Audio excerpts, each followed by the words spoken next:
Shuklambaradharam Vishnum Shashivarnam Chaturbhujam Prasannavanam Dhyayet Sarvavighnopashantaye.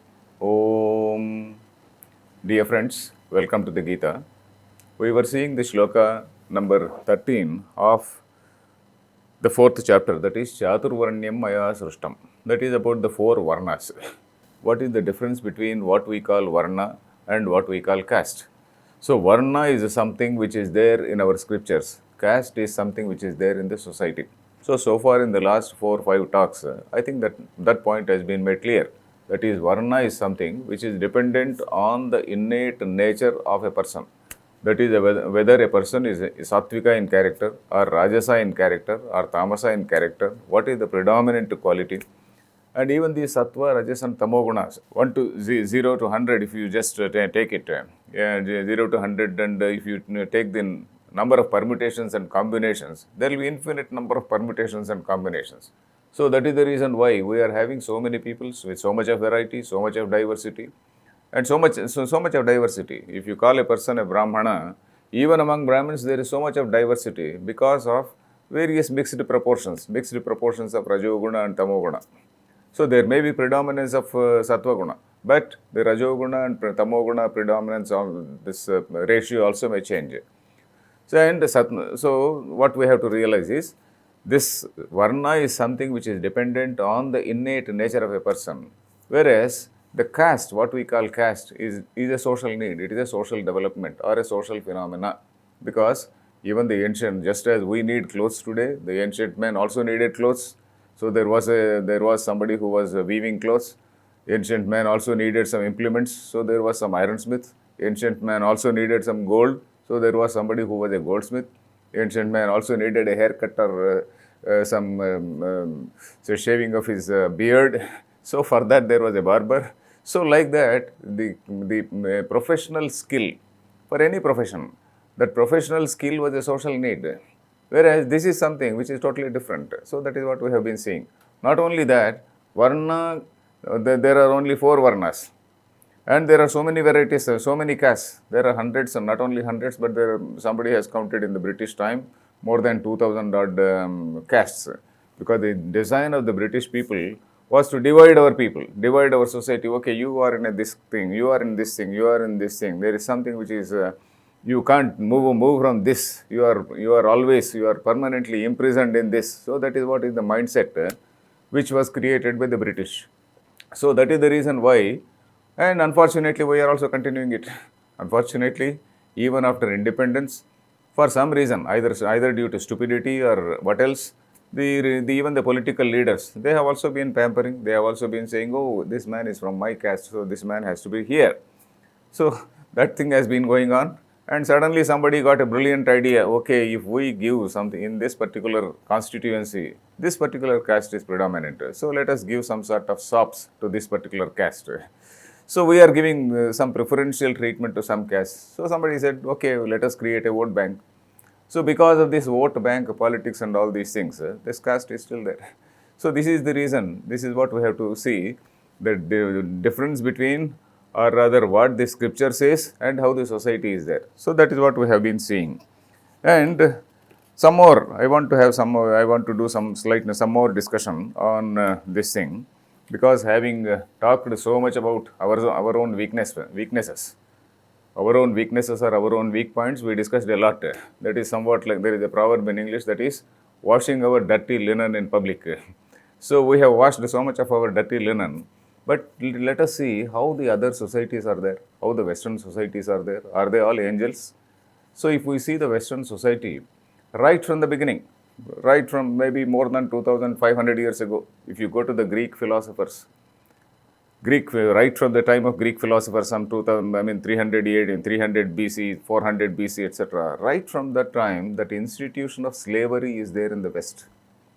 The black people from African continent were being abducted. They were physically being abducted, particularly in the Middle Ages and after Middle Ages. They were being abducted and put on slavery. And with that industrial revolution, slightly prior to that, when all these people, they went on looting all the countries, when the Europeans went on looting all the countries, at that time they needed people. And they also needed people to build their own buildings. So they could go to Africa, pick up all the people who were there in the fields. You have to read about the institution of slavery, the history of slavery. If we read, it is something which is mind-boggling. So these people used to go pick up all the able-bodied people, men and women, and then they used to put them on, chain them. They were actually chained to hands and feet. They were all taken to Europe or America, and they were all made slaves. And that institution of slavery existed right up to 19th century, by 19th century, even up to 20th century. And the blacks did not even have voting rights till about 1970s. So that is what we see. And in fact, if we see even the in the West also, the Jews, for example, they were slaves in the Roman kingdom. The Jews were slaves. And when Christianity started, actually Jesus Christ, he was among those Jews who were also slaves. And Christianity actually spread because it was because of slavery only. Because of slavery, these people, they had some sort of hope. Okay, if we are suffering here, we have got some sort of afterlife. We have got some sort of solace after death. So that sort of belief, it promoted Christianity. Just kindly read history. History shows that because of this slavery, Christianity thrived. Christianity became popular in the early centuries. So this is what we see. And if we see the history of the British, etc., the British people who had that, what is that, the sun never sets on the British Empire. They were such great imperialists, let us say. Now, of course, most of the Western countries, they are all imperialists. Imperialism means they want a huge empire. They want to control all of the people. They want to control the whole world. So these imperialists, they had the system of apartheid in South Africa. South Africa, that is again that racial discrimination, which was called apartheid. It was there right up to 1970s. Till Nelson Mandela and people like that, they fought and then they got over this apartheid. So if you see the Western history, it is not so great. In fact, we are much better because we did not have slavery. We did not have slavery, and this is something. This division of varna. Division of varna is something which is dependent on the gunas only, and caste is something which is totally different. And nobody was treated like a slave. Nobody was chained, and nobody was persecuted for that. So if we see the history, suppose if we see Indian history also, we know that so many people, so many foreigners visited our country, starting from Huan Song and much prior to that. So many people, they visited our country and then they wrote elaborate notes. They did not write about slavery or anything. They did not write about any persecution of people of a particular caste. They only sang, they wrote very gloriously. They wrote very gloriously about the Indian culture. So that is what we have to see. Fahian's notes and Huan Song's notes, if we see, they wrote very gloriously. So that is the difference between the Western society and our society. We also know how Gandhiji, who was traveling in some first-class compartment, he was dragged down. He was pulled down by a British police. He was just thrown on the pavement. He was just bundled and thrown on the pavement. We are aware of it. So that was the culture. That was the racism. And that racism, if we want to feel, even now you can feel. Even now we can feel that racism when we go to these Western countries. So this is what we see. So anyway, we need not blame them also because they are as guilty. The slave, in fact, this institution of caste, now they are able to blame us. They are able to blame us because this thing is still continuing. Whereas this caste or caste guilds were there even in the Europe. Caste guilds were there even in Europe. But with industrialization, slowly, they became extinct. They just got merged. They got merged, and somehow in India, this sort of consolidation, caste consolidation, it continued. It continues even now. So that is what is happening now. Then one or two more points on this thing. So far, a proper reading of the text, our own texts show that the concept of Dvija. So one more point we have to see. There is a concept called Dvija. So what can we now do? That is also one arises because this is one shloka on which we have to discuss a lot. Usually, some people may skip all this discussion on caste because they can only say, okay, Chaturvarnyam Maya Srishtam, etc. This is according to this Sattva-guna, Rajoguna, etc., and they may skip the present day problem. But if we skip the present day problem, then we are leaving a big gap. We are leaving a big gap and the question will remain in the mind of the audience. So I just want to discuss. And say this. There is a concept called Dvija. What is this Dvija? Dvija means, that is, it includes a lot many people in the society. Dvija means the twice born. And who are these twice born people? Brahmana, Kshatriya and Vaishya. All the three are called twice born. And who were the Vaishyas? We know that we have got some idea of what is a Brahmana. We have got some idea about what is called a Kshatriya, because a warrior. Vaishya is something which we do not know. Many of us, we do not know, because Vaishya, we in our mind, we think of some Baniya. Vaishya means some Baniya who is sitting in a shop. But Vaishya includes Krushi, Gaurakshiya, Vanijyam, Vaishya Karma, Swabhavajam, says Krishna. Krushi means agriculture. Goraksha means that cattle farming, cattle rearing. And Vanijyam, third comes a trade. So which means that a large section of the people who were involved in production of economy, in production of wealth, that is, who were involved in economy rather, in the economy machine called economy. So all these people, they were all categorized as Dvijas. So which means they were all studying Vedas. And what is the meaning of a Dvija? Dvija means a person who had this ceremony called, who has undergone that ceremony called that Upanayanam. And that Upanayanam made him eligible to study all the Vedas, etc. So they were also studying all the Vedas. They were following the same culture, all this thing, they continued. So this is one point which we have to emphasize. And when we say that caste is something which is bad and caste is something which has to be eradicated, etc., we have to see that the Hindu society has not protested against anything. Hindu society has not protested against any type of social change. It is only the fault of the government that the government has not made any changes. Government has made only one enactment, that is the Untouchability Eradication Act, that is Prevention of Untouchability Act. So that is the only thing which they have made. And for that, the Hindu society has not made any protest, because untouchability is something which is not there in our scriptures. If it were to be there in scriptures, probably some fool could have gone to court. If somebody, suppose like that Shabarimala incident, whatever it is, somebody could have gone to court. If suppose Krishna says, yes, that is untouchable, yeah, this is offending our sentiments, etc., people could have gone to court. Untouchability is not there in our books, kindly note. It is not there in our Vedas, it is not there in our Upanishads, it is not there in the Geeta or anything. It is not there even in Manusmriti. In fact, I have told it on several occasions. I told people also, kindly, if there is anything in Manusmriti, etc., kindly tell me. Because even in that Manusmriti, there is no word called asprusyata or untouchability. So this is what we have to remember. Then again, what we as some educated people, we have to see is that we have to at least appreciate some people who have done some good work. For example, the Arya Samaja of Dayananda Saraswati, who have done some good work. They have taught the Vedas for all the people, to all the people, including women, they have taught the Vedas. And we have to go back, educated people, I think we have to go back to the vision which is given by sage Vyasa. The sage Vyasa's vision, why don't we revive? Sage Vyasa, who gives that vision in the Yaksha Prashna or Nahusha Prashna. A person who is having these qualities, if he is having these qualities, then alone he can be called a Brahmana. If he is not having these qualities, he should not be regarded as a Brahmana. So all educated people, at least, we can reread Mahabharata. In fact, most of us, we do not know what is there in Mahabharata. Right now, the greatest advantage is Mahabharata is available on the internet. Mahabharata is available on the cell phone, because Mahabharata, which is translated by, I think Mahabharata translated by that Ganguly. Mahabharata, the whole of Mahabharata is translated by one Mr. Ganguly. The whole thing is available on the cell phone also. So we can read what is this Yaksha Prashna, Nahusha episode, what else is the some other episode, etc. We can see the vision of sage Vyasa.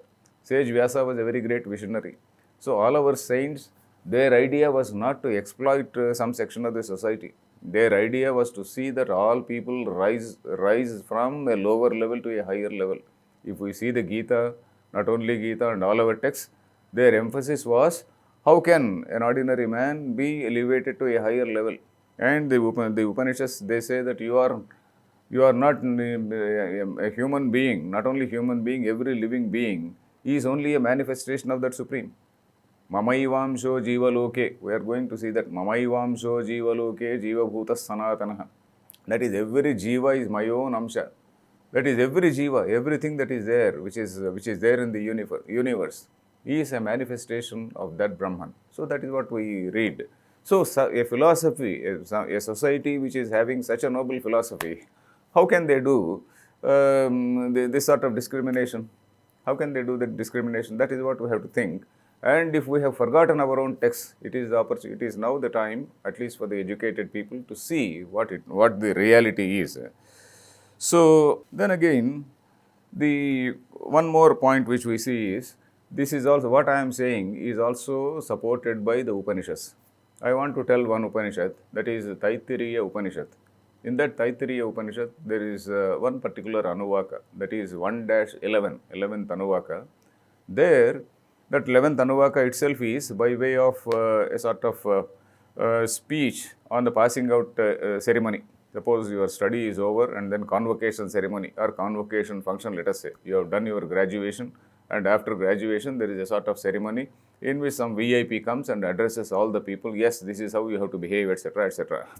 So in that there is a particular line. There is a particular line which says, if you have any doubt on what is right and what is wrong, what is dharma and what is adharma, then when you go to a place, when you go to some other place, when you go to some other country, let us say, when you go to a new place, in a new situation, so there you have to follow what the elderly people, the truthful people, the righteous people, the selfless people of that area might be doing.